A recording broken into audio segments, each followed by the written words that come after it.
truth.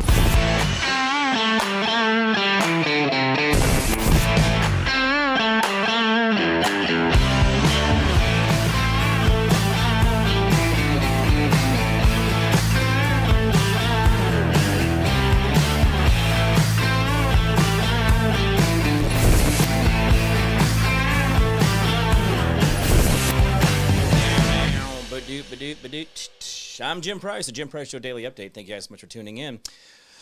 Oh, the government's here to help me. I'm going to look at the government date, and it says it's April 23rd. It's a Thursday, trash day here at the Price House 2025. Well, thank you guys so much for being a part of the show.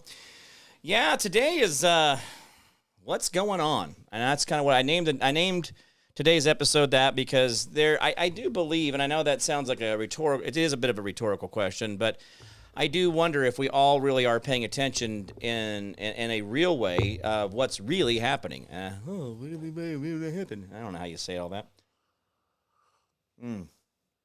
Got to have the coffee there. All right. Hey, Brenda, good to see you. Thank you for being here. Now, what I'm talking about is that today I watched a 2-hour news conference or presser from Trump where he sat behind his desk and he talked about everything from decriminalizing cannabis down to a Tylenol level. By the way, guys, at the federal level today, cannabis is like Tylenol.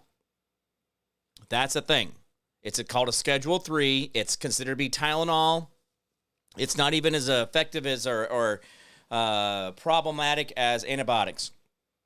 So basically, all this stuff, all these years, all these decades, all these people in prison, all this stuff just went away in a pin stroke. Clinton could have done it. Bush could have done it. Biden could have done it. Anybody could have done it. But they chose not to. Why? Because it makes them too much money. And if you guys want to believe that cannabis or marijuana or weed or devil's lettuce or whatever you want to call it, if you think for 1 minute that criminalizing that through tax purposes, if you think that was all about trying to keep you away from it so you don't destroy your life, if you read in the Epstein's file has shown that the scientists that he was working with through genetic modifications and doing gene splicing and all that stuff that Epstein was doing, remember Jeffy? Jeffy was doing all this stuff, okay? He had scientists on the payroll. He was hiring Los Alamos genetic scientists out of Los Alamos, New Mexico, to live on the farm that was in New Mexico, to then be able to gene splice and also do, dare I say, Gucci children, where you go in and we're trying to modify and get to that kid to do the little thingy that you want to do to have a certain type of child.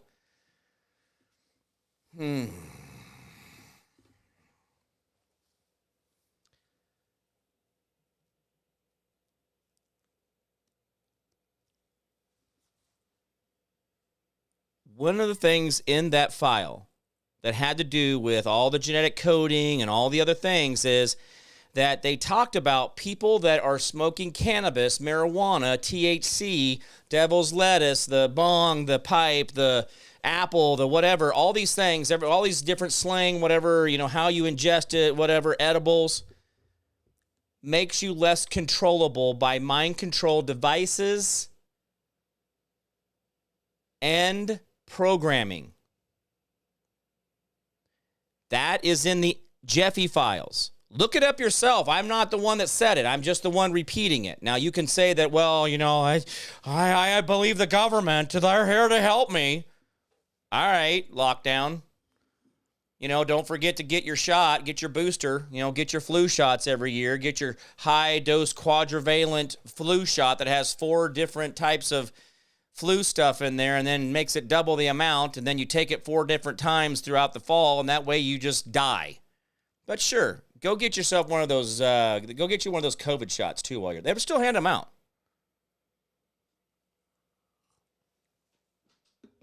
People that ingest nicotine on a daily basis are not affected by these things, and in fact, they're showing now that nicotine has such a detoxing effect that that's why people that do ingest standard nicotine like chew or pouches, things like that, other than commercial cigarettes, are actually showing that they actually have healthier turnarounds. They have healthier bodies. They don't have heavy metal toxins in them. Nicotine drives these out of the body. But when you're taking and putting heavy metals in through the commercial cigarettes, you're kind of balancing it out or getting a net zero where you're just keeping the heavy metals in there. You're not flushing them out with the nicotine. You see what I'm saying? It flushes some out, but you keep bringing more in. You flush them out, you keep bringing. Well, how about we just flush it out and we don't bring more in by not smoking the commercial ones, right? Anyway, going back to the cannabis, the THC of it. Now, we also know that there are 2 receptors on every cell. There's a nicotine receptor and a THC receptor on every single cell in the body. The THC cell, the receptor in there, tells the cells to heal themselves, tells them to go in and start cleaning things up and getting better. It makes you better. And if anybody tells you about the lung damage, the brain damage, the developing brain, and all this stuff, there is no. Now the sad part of this is now this is going to allow for immense amounts of research, immense amount of peer review stuff that we don't have to go off of these simple one-off studies or one-off papers that the government released that we can't dispute. But now, because of what Trump has done, we can now have this conversation allowed. But the sad part of it is, like states like Kansas, it's so bad here that if you even say the word weed, well, they're going to come knocking on your door because it makes them a lot of money. 3 million people in the state of Kansas, 3.2 million people here. And Missouri is full recreation. Oklahoma's full recreation. Colorado's full recreation. And we're sitting over here with our thumbs up our butts. But remember, we don't want to let people have cannabis because it's going to make a wacky tobacco. Whoa! Anyway, stop lying to yourself. Hey, Terrence William, good to see you, man. Thank you so much for being a part of the show. Appreciate you being here. Now, again, guys, let me know if I'm not catching all the comments on my reader here. I am trying to make sure I catch everything, but I don't know if everything is getting collected, so just work with me a little bit. If you happen to say something, repeat it back to me. The other day when Philip Martin was here, Philip down in Australia, he was making comments, but I didn't see them because they weren't coming up on my chat box here. I have a box where all the chats come up. So anyway, I thought that I had them all, and I guess I didn't. So anyway, just let me know if I'm not responding to you, if you have a question or anything like that. Hey, Courtney Allen, good to see you. All right, so let's get to a few things here. Now this morning,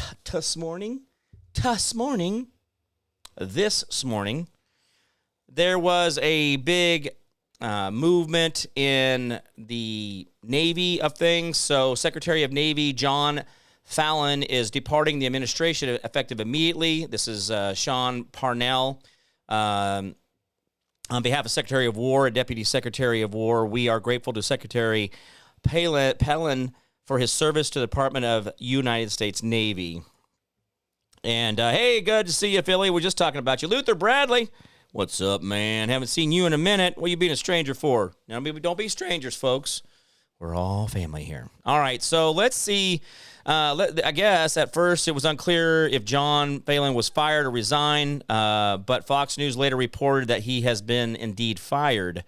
There is a video out that Trump responds to it, so let's see what Trump has to say here. Let's get him pulled up, and that way you guys can actually hear what he has to say on it, because I can probably chop it all up for you, but let's let him say it for you.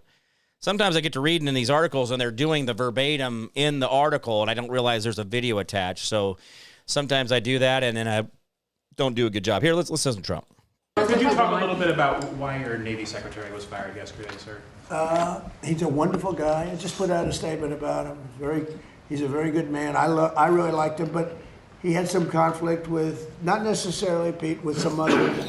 He's a hard charger, and he had some conflicts with some other people, mostly as to building and buying new ships. I'm very aggressive in the new shipbuilding, and somehow he just didn't get along with them. He's an excellent guy. I think he would have gotten along great with me. I didn't really deal with him too much, but he's I consider him to have done a very good job. I put out a nice statement about him. You got to get along, especially in the military. You got to get along, and some people liked him, some people didn't. Sorry. And that's usually the truth about everything. But I found him to be a very good man, and I liked him a lot. Well, there you go. So the thing is that when we talk about the military, there's a lot of camaraderie in the military. If everybody's forward-facing and going in the same direction, things go well. You're allowed to be internally. You can say things. You can give each other crap. You can say this and that. You can, blah, blah, blah. But the mission is always forward. And I will tell you, one of the things that I do find refreshing about Pete Hegseth is that he actually is that forward guy. Like, he's always moving forward. And when you have things that are being pulled back or dissenting or this or that, or you're not, moving forward, guys who have been in special forces, who have done special operations, who've done these different things, they are a different person. They do not react and act the way you expect. They do not have politeness to them because they have a mission and they want to get things done. So the reason I'm saying all that is that I could see how this could happen. Now, like Trump said, I don't have a problem with the guy. He's just not doing what we need him to do. We need guys in there, especially at that very, very tippy top level. Secretary of the Navy. I mean, you're like, okay, and then there's Pete Hegseth, right? There's there's a Joint Chiefs of Staff, and then Pete Hegseth are above that. So Pete Hegseth, Chairman of the Joint Chiefs of Staff, then you have secretaries. I mean, there's just a whole, there's a whole thing there. And I will tell you guys, in the military, there's a lot of tough decisions that are made, and a lot of things that I did for 2 decades of my life where I was out there doing and making decisions.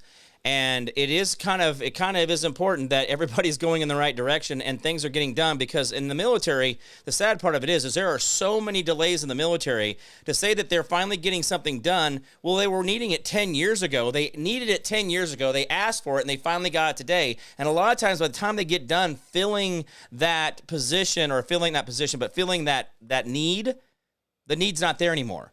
There's a lot of times the military builds buildings for functions that don't exist anymore. But because the money was already allocated and spent in the law of the federal budget that says that it has to be built at this thing and this thing only, and this is how that money has to be spent, they will still build the project because they're bound by law to spend the money. You see how that works? See, this is where, guys, I think that why we got mad at Stacey Abrams for getting $2 billion for nothing, because the law said you had to give it to her. The law, which is the spending bill. They make it a law that you have to spend the money. That is breathtaking to me. That's the one part I've never really understood, but there are a lot of people that take extreme advantage of that in the military contracting business because they know that money has to be spent, and they don't mind being the guy who spends it for you. It's a very weird world you live in when you do government contracting, especially defense contracting.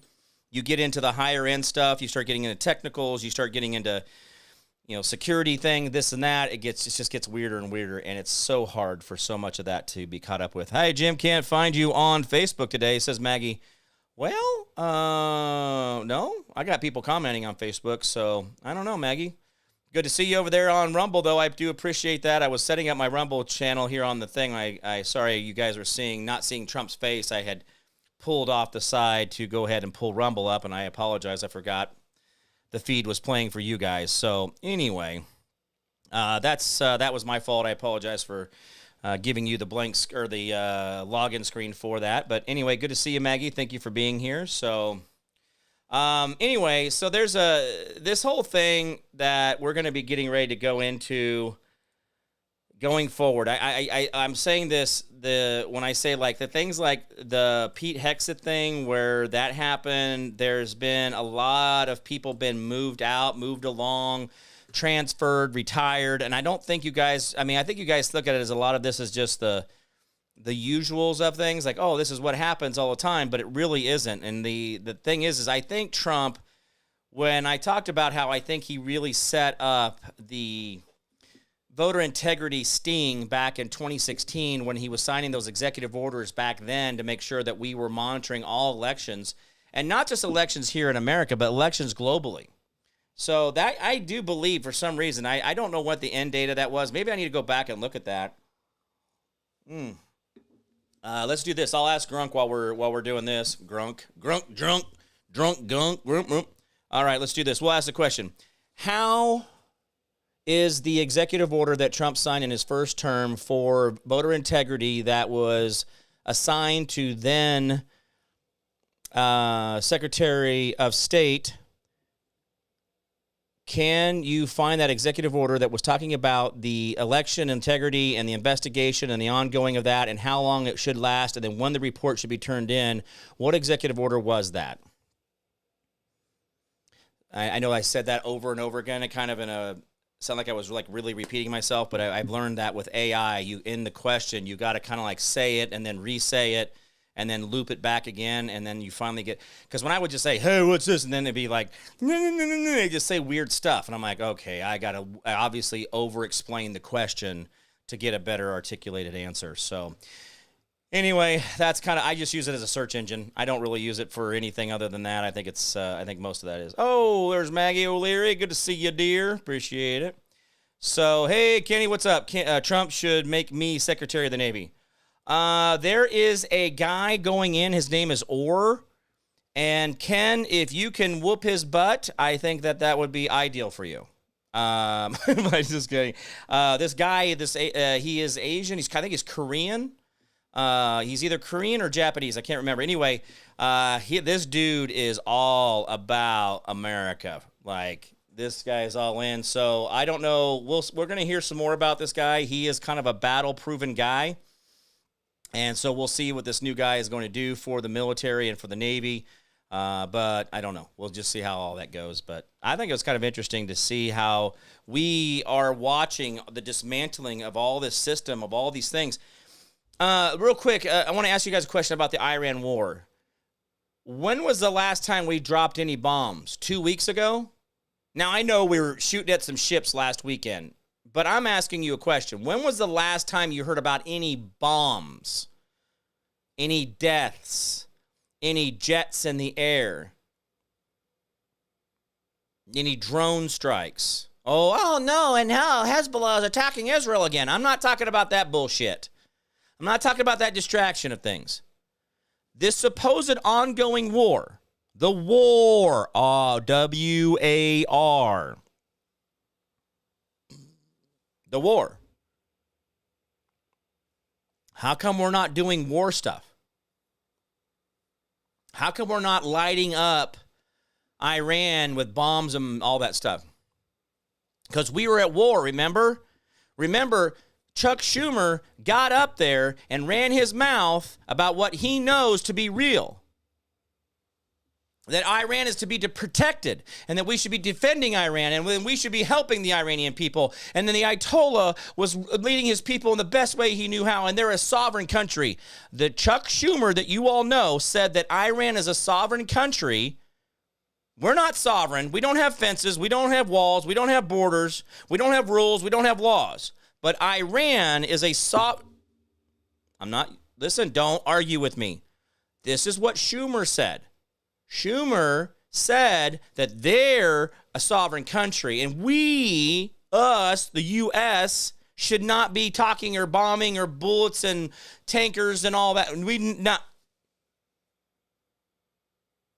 the fact that we are on stolen land, his words, not mine, in another statement that he's made, AOC has said it, the Squad has said it, Pocahontas has said it.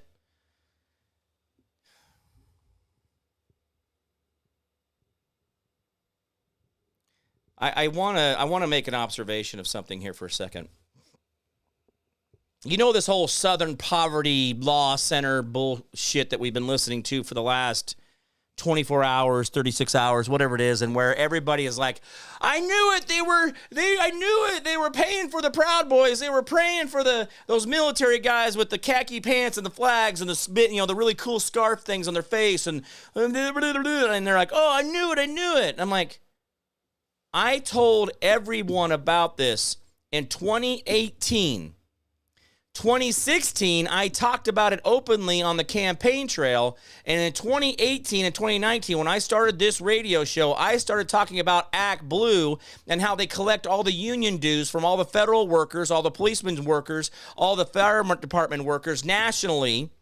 Act Blue And they were weaponizing union dues back then and decades before that.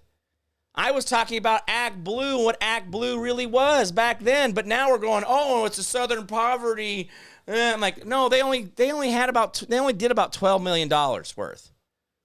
They spent about $14 million. That's what they're saying right now. But the Southern Poverty Legal Council, I think that's what it is, said it back in 2018 that they had $500 million on hand in cash in the bank. 2018, they had $500 million in cash.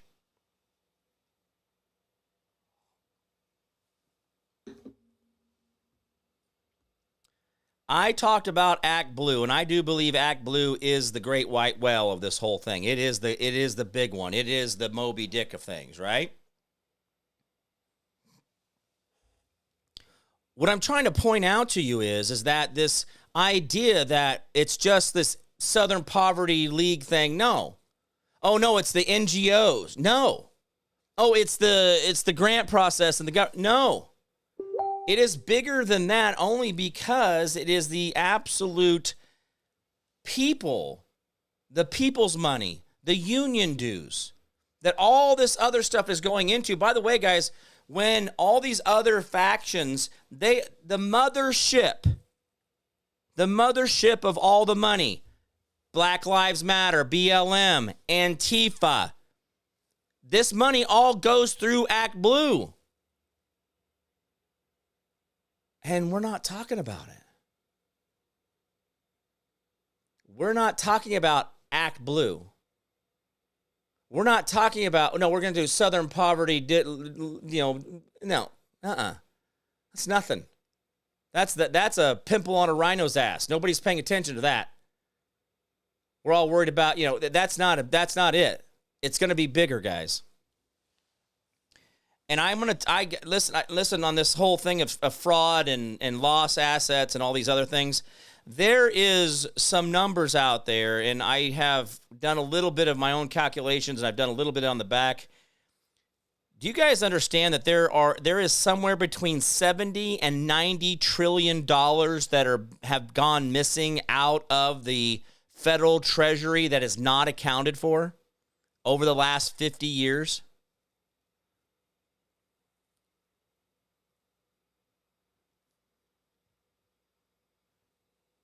There is an accounting that's going on, and I do believe Doge, and I do believe that Elon Musk, through his PayPal accounting, who has never lost a dime in any of their transactions. By the way, PayPal has had fraud, but they've never lost a transaction. They've never had anything that, I'm telling you right now, PayPal knew what they were doing, and they are very efficient at what they do. But I will tell you, Elon Musk, who was the Doge, I'm going to tell you right now, I think it goes back through McAfee.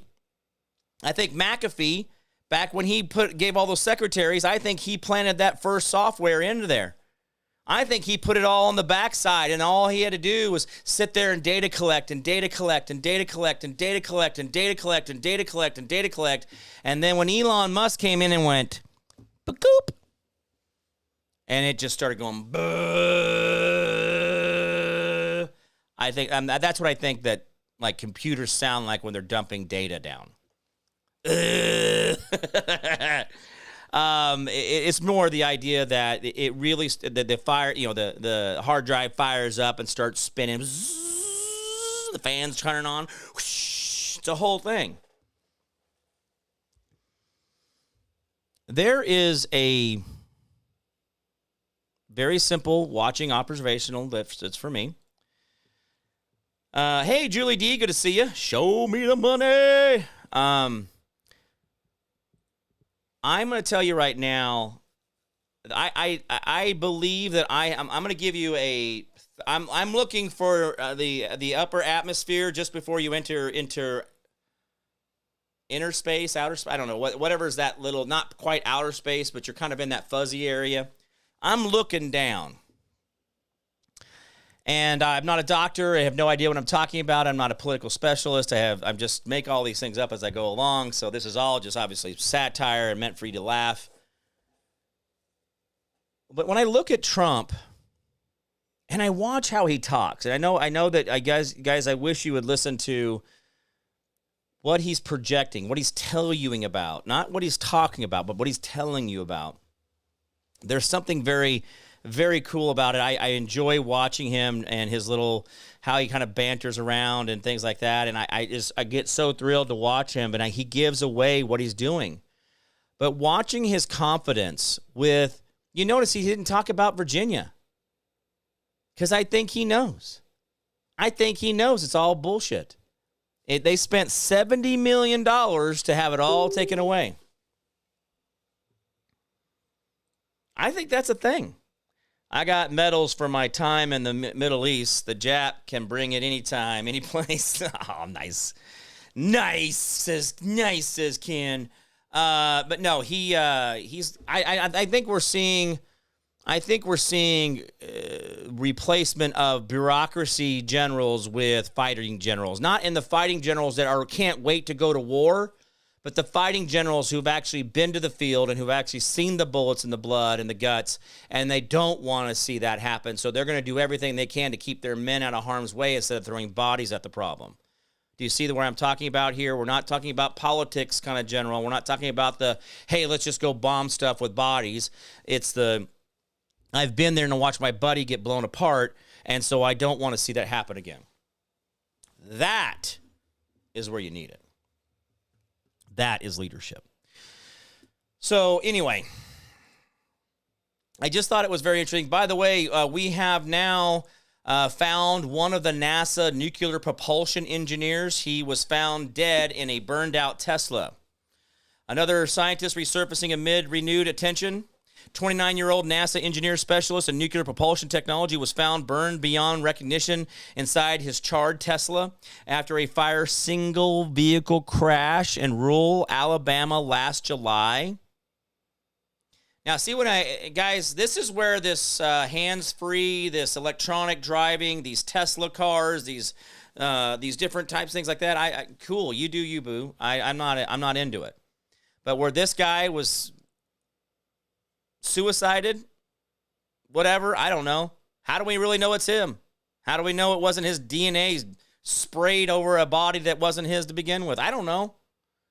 But this is another one of those people that have gone out of their way to die when we start talking about alien disclosure, when we start hearing about these different things. It's just very, very interesting. By the way, guys, I would like to figure out if somehow going back into the 2016, 2018 election cycles, I would like to find out where the money was flowing here in Wichita that actually took me out. Because if we can find this in the Southern Poverty Law Center, then I could probably find it here in Wichita, whoever was being paid to be the taker-outers of Jimmy Pricey, this guy.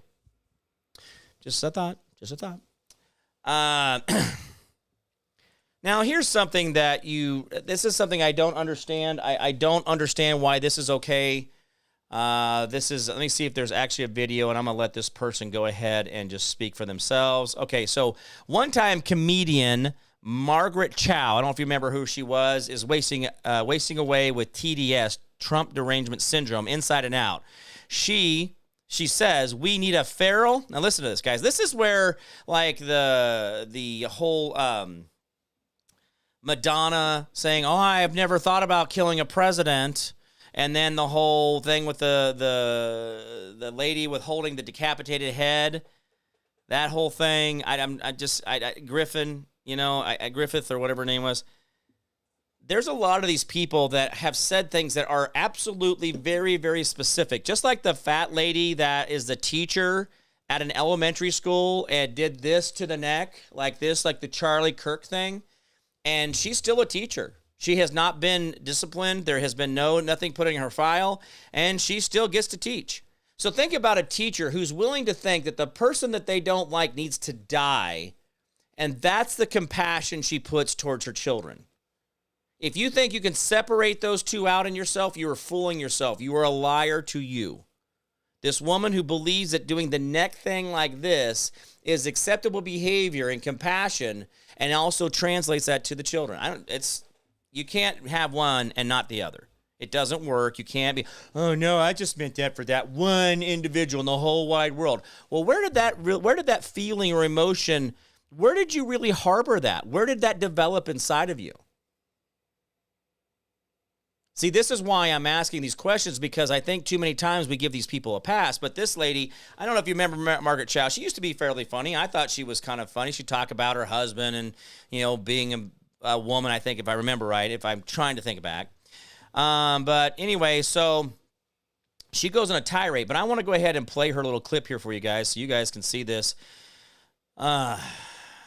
This is why I don't understand why they're allowed to say these things, but yet we get our pages taken down. When they use our language against us, like when they were saying like, oh, the Democrats are the reason why the government is shut down. And when Caroline Levitt says, well, their cruelty is the point. Cruelty is the point. No, that's you. Your cruelty is the point. Your cruelty is why you do it, because they have a kink. It's their kink is cruelty. They love to see the suffering of immigrants and trans people, and they want to put children in concentration camps. And that poor gets people. them off. Kids in and concentration camps. Even white and poor people. And right? white poor It gets people. them off. It gets them off. It gets them really excited about living. Okay, guys, listen. All right, listen to what she just said here for a second. Okay, she just talked about how putting children in concentration camps, how putting white people in concentration camps, putting poor people. Do you know how expensive it is to keep a human being? Like to keep them? It takes $40,000 to $60,000 to keep one inmate per year. So when you think you want that guy who's got that suspended license and you want him spending a year, it's going to cost you $40,000 to keep him in jail for driving on a suspended license. It's going to cost your society to tell that guy how wrong he was, or that woman how wrong she was, for $40,000. Now, if you go into higher detention centers where the security's higher and those kind of things, it can get where it's up to $100,000. But somewhere in the $40,000 to $60,000 range is the average to keep one prisoner for 1 year in a prison. Now, the sad part of it is a lot of your county jails go a lot higher than that, because they're not good at handling bodies. They're not built for that. They build these buildings with a whole bunch of beds in it, but they don't think about traffic flow. They don't think about gang violence. They don't think about blind spots. Oh, they say they do, but I know these systems, guys. I've never built a prison, but I know what security is, and I did it for the Department of Defense for 20 years, and I know what security is. And I'm going to tell you right, I've watched these things go up, and all it is about zeros in the bank and bodies in the bunk, and they don't give two shits about what goes in between those two. As long as the bodies in the bunk get them the zeros in the bank, they don't care. And that's the truth of prisons in our country, period. But when you think about what you want, but this lady's talking about concentration camps for white people and poor people, and she thinks it's just so easy to keep people. It is absolutely one of the most difficult things is to try to keep someone in captivity. But yet we do it willingly with our little phones. We do it willingly with our little fiat currency. We do it willingly with our giving over authority that's not due to the government, because we are the authority in a constitutional representative republic, because we do not want democracy. Democracy is socialism. And when they say they're losing democracy, you better clap your hands and say, hell yeah, you are. That's right, baby. You lose that democracy, because that's socialism. Democracy is elected leadership. Republic is elected servants. Tell me which country you want to live in, because the one we have right now has got a lot of elected leadership, and these people are not leaders, and they're proving it over and over again. Anyway, let's go back to Mrs. Chow. She's doing amazing here. She's doing so cool, just really enlightening us. We're going to go back a little bit. Here we go. Of immigrants and trans people, and they want to put children in concentration camps. And that poor gets people. them off. And poor people. Even white poor people. Gets them right? off. It gets them off. It gets them off. It Gets them gets off. them really Oh, excited baby. about living. Like, it's really sickening. Yeah, it is. You think So people I had get off? a conversation in an earlier episode with a friend of mine, Steve Fisk. I don't know if you know him, but he's like a record producer and up from the Pacific Northwest. And we were talking about this, and he had a one or a 2-word answer. He basically just said, daddy issues. And I'm like, Yeah. You think so? And he goes, yeah, like think about You're it. a Every lack one of of them, daddy. daddy issues. It's all this unresolved bullshit from childhood. Somehow Geez, guys, listen, I don't mean to keep stopping this video, but daddy issues? Have we not seen the blue hairs and the nose rings and the septum piercings and all the gauges and all that different crap in their face? They're talking about we have daddy issues because we don't want you using your emotions to define a situation. We want to know what happened, not how you feel about what happened. See, again, these people have been so not fathered. They've been so not disciplined that they believe that their feelings are more real than reality. And that's what fathers create in kids is discernment. Because they think about what they're getting ready to do because they're thinking about whether dad's going to pop them in the head. Get your booger hook out of your nose. Quit digging at your ass. What are you doing over there? Stand up straight. Pull your pants up. Where are your shoes at? Why didn't you comb your hair? Did you brush your teeth today? That's what dads do. And neither one of these can accept that. But the fact that Chow was talking about how men or Republicans or authorities or Trump gets off on this, what sexual pleasure are you referring to? And why is this now something you're trying to make? Do you think about other people thinking about fantasizing about this?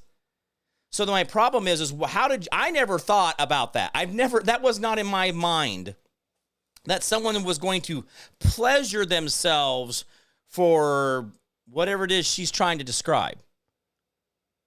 I don't know if that's as a psychosis. I don't think that's a thing.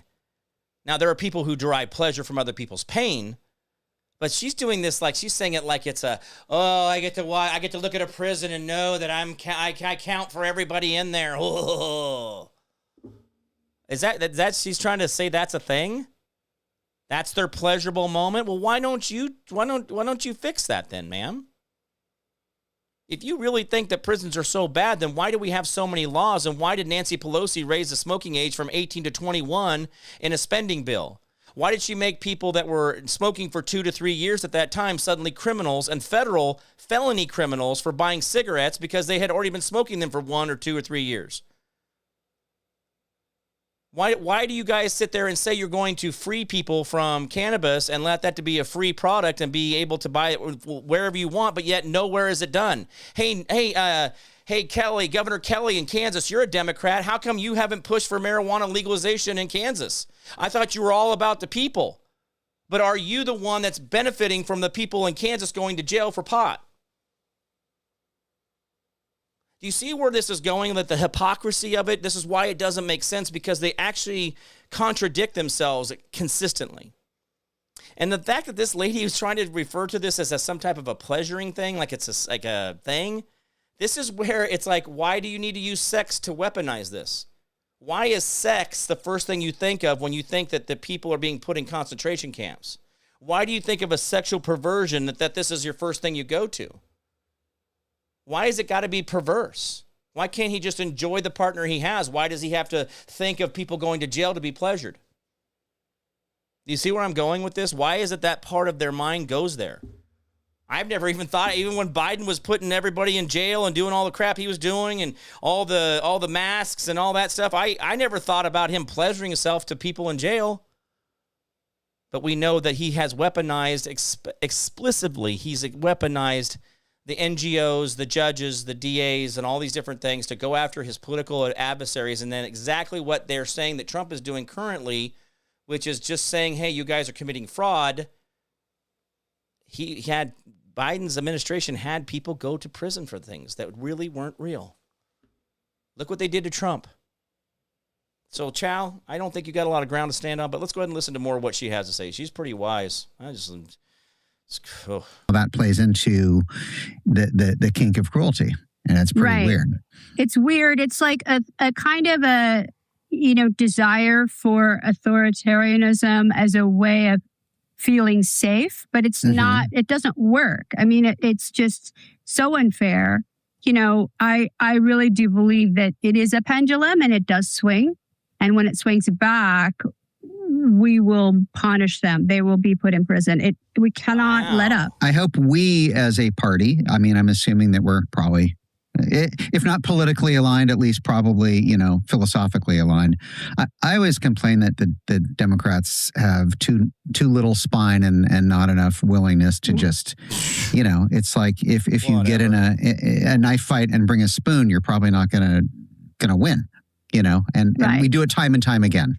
Well, very toothless. They're very toothless against the ruthless, and it's not serving us. And I want to believe in Democrats. I am a Democrat. But I also feel like there's this weird attachment to decorum and taking the high road. And none of that is going to work. None of that is going to work. We need we need a feral, bloodthirsty, violent Democrat. Like we just need somebody who is willing to put them all in prison and, do the right thing.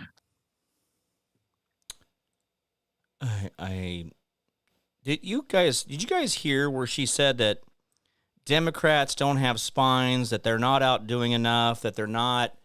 Did you hear all that at the end there? I mean, these people are literally throwing things at people. They're literally running people over. They have literally gone and shot people in our country. Charlie, Dawn. I don't know, how many more of these things need to occur or happen, Pennsylvania? What are you talking about, lady? What are you saying that they're so toothless about? Because it sounds like they're kind of off the hinges, off the leash. No leash laws on your side. And I don't know where Republicans are going around putting holes in people like the Democrats are. Because we even had one of the Democrats, and what state was that, where one of the Democrats went and shot and killed a Republican representative and her husband in her own home. That was just a few months ago. The party of peace seems to be the party of guns. The party of peace seems to be the party of I'll kill you if you don't listen to me. If you don't do as I say, I'll just shoot you. And if the cops don't agree with me, I'll shoot the cops. Why is it okay? What are we like? This is the part where it's just like, ooh, Obama put conservatives in prison too, like Dinesh D'Souza. Absolutely. Philly over in Australia says, what a word salad of shit. I do believe you're absolutely correct on that. But the thing is, they were trying to put into every sentence, and this, okay, listen.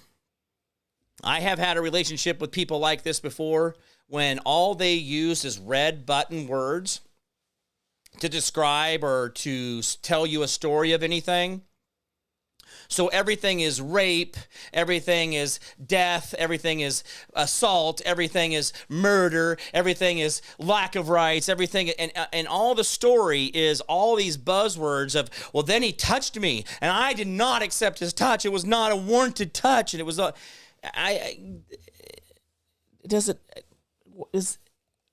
it's hard to be in a relationship with someone like that because you can't get them back to a reality. But these are adults. These are people who've had careers. I mean, she's obviously an older lady now. I'm just saying, like, where are we at here? Like, this is what you've done. This is your experience. This is what you've drawn your life out to be here. And she thinks that telling somebody to be bloodthirsty, violent, to punish Trump officials.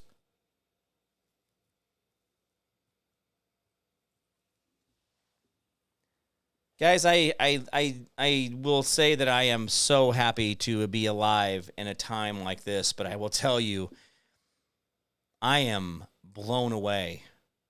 I am flabbergasted. I don't know I don't even know what the right words to say in this whole situation is. Like, I'm looking around and I'm going, what in the world? Like, these people are okay with saying the things that I wouldn't think.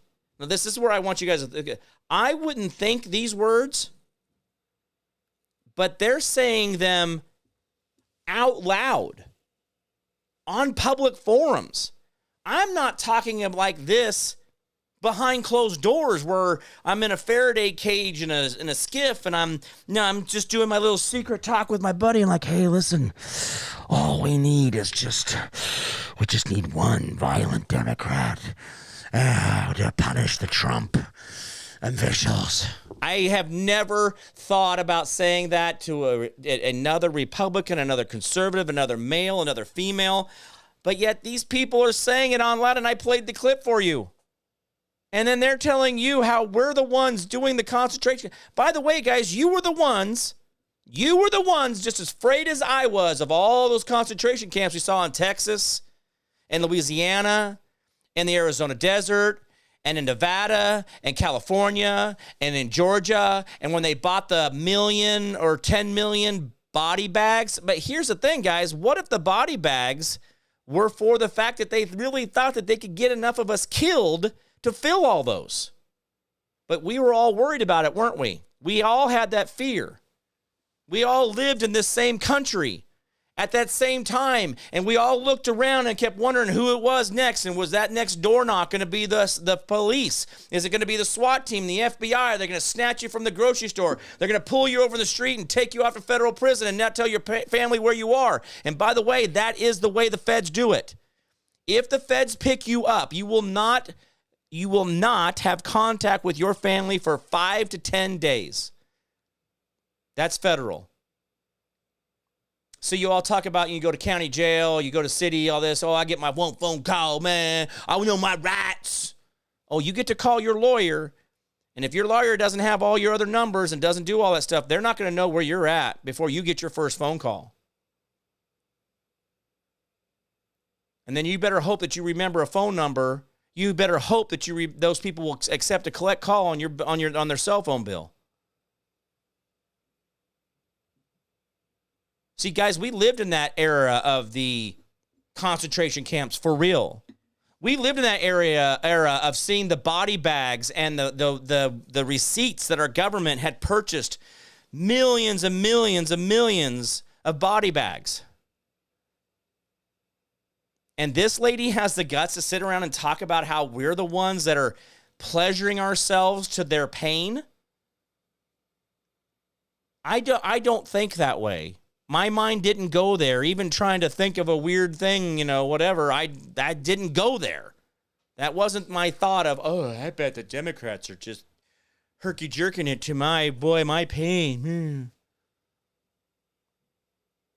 But see, the problem is they live in so much torment, so much depression, so many other things that they're going through in their own bodies. They don't realize how ridiculous they sound. They don't realize that what they're saying is not real. They have too much going on inside of them. They hurt. They really do, guys. And here's the thing. I don't feel bad for my enemy, but I do feel sorry for them. The people that oppose me and the things that I do, I will tell you right now, I think they have a lot of self-inflicted stuff, but here's the thing. They don't want to get better. They don't want to have a conversation. And now that we know, now we've found that little chink in the armor about the Southern Law Poverty League or whatever the hell that was down there. Guys, I think we're going to see some things breaking open here. I think we're going to see a difference. And I think this fall's election, by the way, guys, listen, how much have you really heard from the Democrats? Election-wise. Like, we're getting ready, we're in primary season where people should be doing electioning, going out there, shaking babies and squeezing hands on all that thing. That's a thing. That should be already happening. And then we're getting ready to go right into so there's some elections like in April here, and there's some elections in May, and then there's some elections in June that are get through the primaries. But guys, when you really think about what we're getting ready to go into, and this is their big win, right? This is the Democrats' necessary win. Necessary win. They have to win this fall. The sad part of it is I don't think Johnson, I don't think Thune are actually leaders at all. I think they're big old wussies. I think that they're big old pushovers. I think that Johnson has been a big old wussy his entire life. I've yet to see that man get a hangnail or worry about whether his hair is out of place. I don't care if his little brash language every now and again trying to be like Trump. He is a wussy. He is not a man, and so is Thune. Thune has shown that he is cowardice, that he cannot stand up, and I will tell you right now, I'll take Pete Hegseth over Thune any day. I'll take Pete Hegseth, who is willing to go in and say, I want a difference in my leadership team. I want to be driven by my leadership team. I should not have to drive my leadership team. They should be taking me to places that I haven't begun to think about because they're so good at what they do. But old Thune over there in the Senate, nope, he's over there glad-handed and, thank you for the extra money. I'm the Speaker of I'm the President of the Senate. I'm the Speaker of the House. I get to be something special. Shut up. Because that's all you've done. Nancy Pelosi was at least a stir stick. She was out there trying. She pushed, man. She was getting shit done for her party. Johnson, what are you doing for us, bud? Thune, what are you doing? I mean, at least Schumer will lie to you and do shit that he's not supposed to and hope you don't catch him. And if you do catch him, what are you going to do? It's already done. It's already a law. You can't undo it. Go to the Supreme Court. Do you see what I'm saying? That's what they do.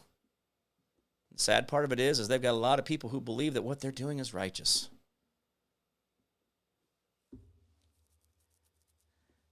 So the Iran war that continues to go on without any bombs or bullets or drones being launched.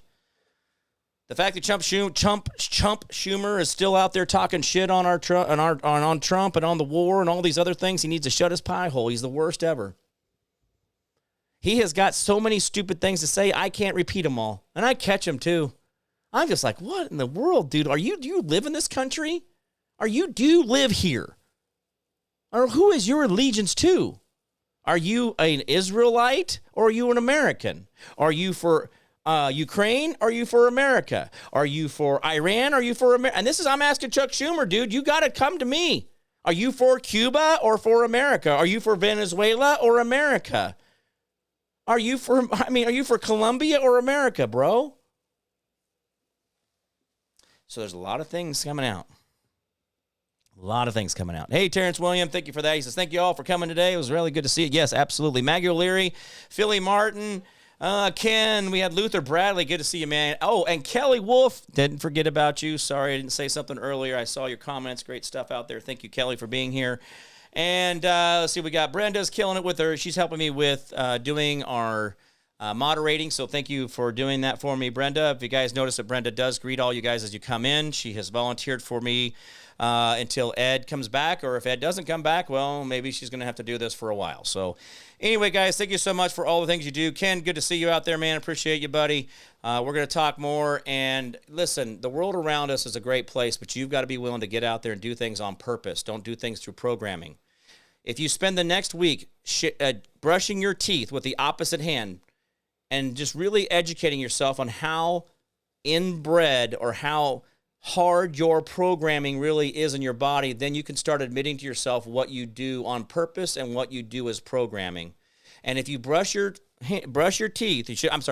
gums with the opposite hand. So if you're a right-handy, do it with your left-handy. If you're a left-handy, do it with your right-handy. Okay? Do you see what I'm talking about? But try it for a week. Try it for 7 days just to show yourself how programmed you really are and how easily you will forget to use your opposite hand.